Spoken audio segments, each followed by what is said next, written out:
students, and welcome to the video session of class 7th Science chapter 3 Fiber to Fabric. Let's have a look on the learning targets today. The following topics will be covered today, that is animal fiber, silk, life history of silk moth, varieties of silk, processing from cocoon to silk, and discussion about important definitions. So let's start. In the last video session, we have discussed about the animal fiber wool. Today in the complete video session, we are going to discuss about silk as the animal fiber. So, silk is the fiber which we get from one of the animals. Hence, silk is an example of animal fiber. The rearing of silkworm. Silk is the fiber which we get from silkworms. Okay? This is the picture of the silkworm, or they are called silk moths also. The adult ones are called silk moths. So, the rearing of the silkworms for obtaining silk is called as sericulture. Sericulture is the branch of science in which the silkworms are reared or domesticated to obtain the silk. Now let's move on to the next slide, that is life history of the silk moth. Fine. The adult animal is called the silk moth. Now, the female silk moth lays eggs from which the larva hatches that are called caterpillars. If you see the first diagram here, first picture here, you can see a leaf on which the silk moth of white color is also seen along with many of the eggs.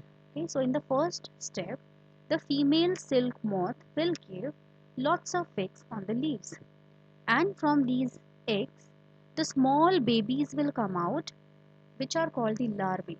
The small babies are larvae, and these larvae in case of silk moth are called caterpillars. Okay, so these small babies are the caterpillars. Fine. They grow in size and then they enter the next stage of their life history, that is called pupa.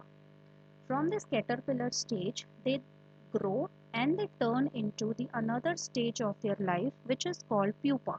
Now in the third diagram, you can see how the pupa looks. Right?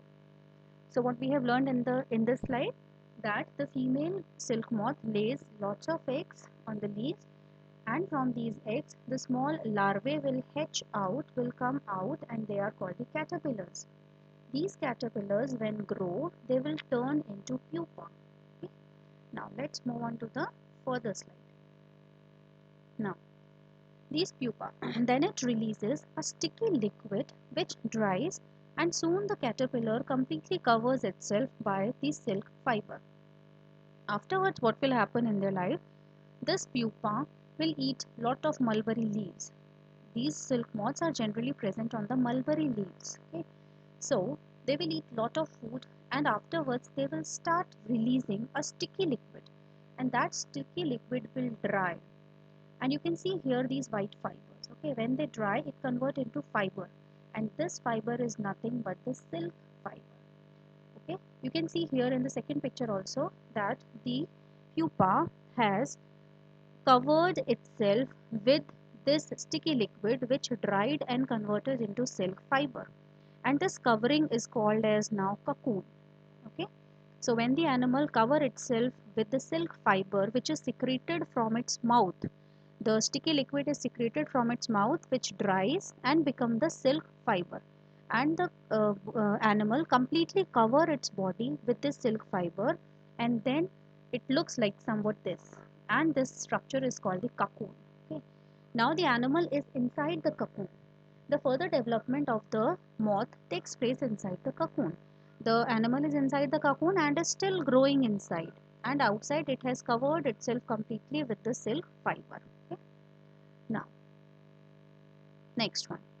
This is the diagram of the life stages of silkworm. Okay, again, so you can see here eggs, then small larvae comes out, which are called as caterpillars. Now these caterpillars are feeding on the mulberry leaves. Afterwards, they will turn into pupa, and now the pupa is inside, and the pupa is secreting what? These silk fibers around the body, and they have completely covered their body with the silk fibers, and at this stage it is called cocoon.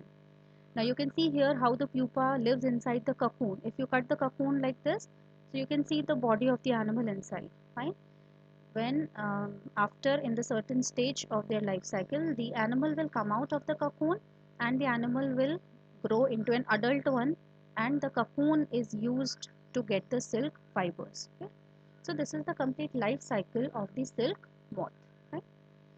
Now let us discuss varieties of the silk moths. We know that different types of silks are available in the market, and all the varieties of silk are not formed by a single type of silk moth. There are varieties of silk moths present in the world. Some of them are Tussar silk moths, Moga silk moths, Kosa silk moths. These are the different types of moths. And the most common silk moth is mulberry silk moth. The most common one which is used to get the silk is the mulberry silk moth, and the name is given because they feed on the mulberry leaves. Okay. Then from cocoon to silk. Before we have discussed the life history, how it happens. Now how this is done in the sericulture when they are reared, how it is done. Okay, so how we get silk from cocoons, how we have to rear them. So rearing the silk moth. A female silk moth lays hundreds of eggs. So first the female silk moths have to be reared. They have to be given good quality of food, good quality of water to drink, good sort of places to live, and then the female silk moth will give hundreds of eggs. Now you can see here some trays are kept. Okay, on these trays silk moths are present, and on these leaves only they will give lots of eggs. That eggs are stored carefully on strips of paper and sold to silk factories. Fine. So these eggs are then given to the factories. Then the eggs are warmed at suitable temperature for the larvae to hatch from the eggs. So those eggs are then kept at a suitable temperature so that the larvae or the small babies will come out. And the small babies are then kept on the mulberry leaves in the trays here. Fine. This is done when mulberry leaves bear fresh crop of leaves, because these silk moths feed on mulberry leaves. So this all is done when the mulberry leaves are present in a fresh form, when the season of mulberry trees is there. Now the worms are kept in these larvae which come out. Now these are kept in clean bamboo trays. These are the wooden trays on which mulberry leaves are kept and on which the small larvae or caterpillars are kept. The worms are kept in clean bamboo trays along with freshly chopped mulberry leaves, because now caterpillars have to eat a lot of food so that they can release the silk fibers.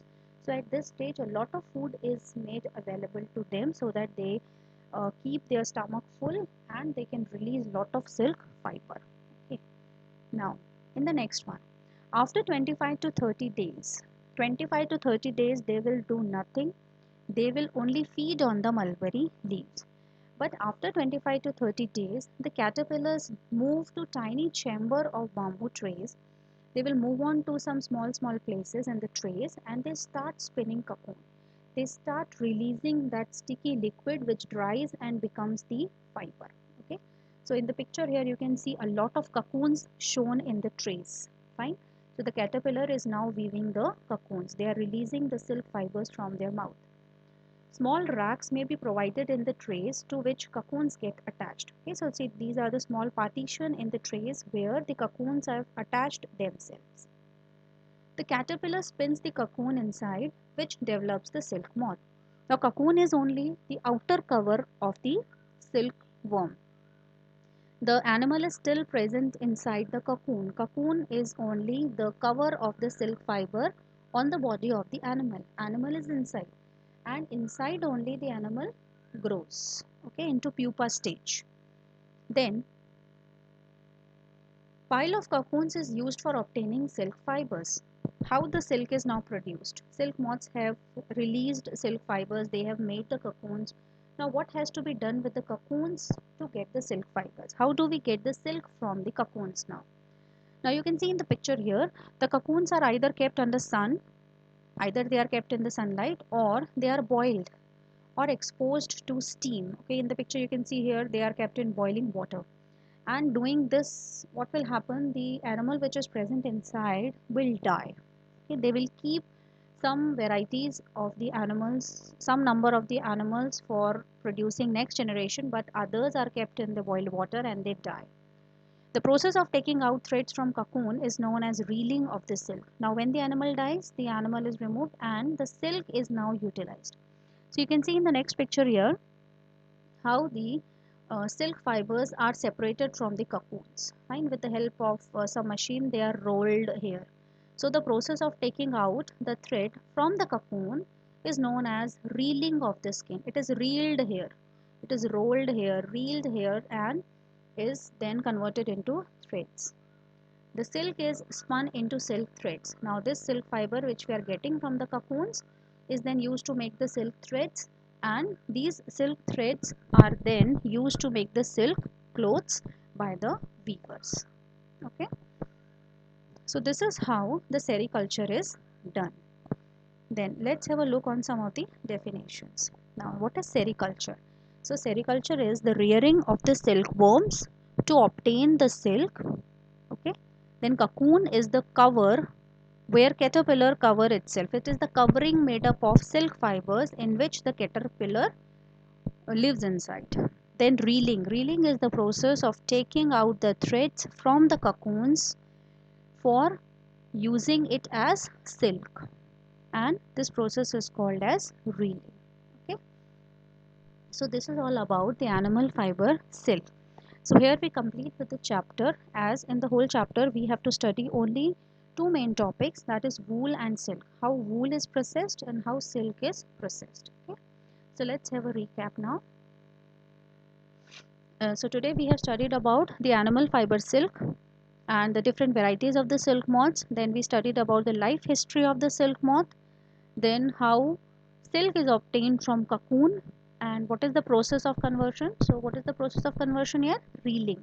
Reeling is the method by which the threads are separated from the cocoons. Okay. So this is what we have learned in the session today. I hope all have understood the concepts. If not, you can ask your doubts. So here the chapter 3 is completed. Okay. So everyone stay home, stay safe and enjoy.